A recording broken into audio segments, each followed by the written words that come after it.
Fuse MCB पुराना electrician कहते fuse better और नुआ इलेक्ट्रिशियन कहते एमसीबी बेटर आज क्लीयर हो कौटा बेटर फ्यूज और एमसीबी दीटा हूँ इलेक्ट्रिकल प्रोटेक्शन डिवाइस फ्यूज और एमसीबी दीटा कौन कहते ओवरलोड और शॉर्ट सर्किट प्रोटेक्शन दौरान फ्यूज कौन हुए जदि सेम करेन्ट फ्यूज और एमसीबी दीटार फ्लो है गोटे फ्यूज मेल्ट हो 2 मिली सेकेंड भितर छिड़जी किंतु एमसीबी कौन हम से बेंड हम बायोमेटालिक स्ट्रिपटा से 20 मिली सेकेंड नब ट्रिप होगापी यहाँ सरला नेक्स्ट फ्यूज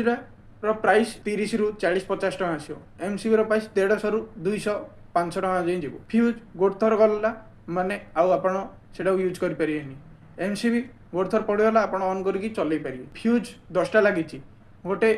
छिड़गला आप फाइंड आउट कला गोटे गोटे कर फाइंड आउट कर एमसीबी 10टा लगी गोटे ट्रिप होगा आपको संगे संगे जना पड़े हाँ ये एमसीबी ट्रिप होती नेक्स्ट फ्यूज चेंज कला आपको शॉक लगिपारे किंतु एमसीबी चेंज कला आपको शॉक लगे ना कमें से प्लास्टिक तो जदि आप आईटीआई स्टूडेंट इंजीनियरिंग स्टूडेंट ताहले ए वीडियो को सेव करंतु एटा इंटरव्यू रे पचरा होची आउ हमर ए चैनल को फॉलो करंतु जदि आप टेक्निकल एमिथि नॉलेज पाइबा चाहते।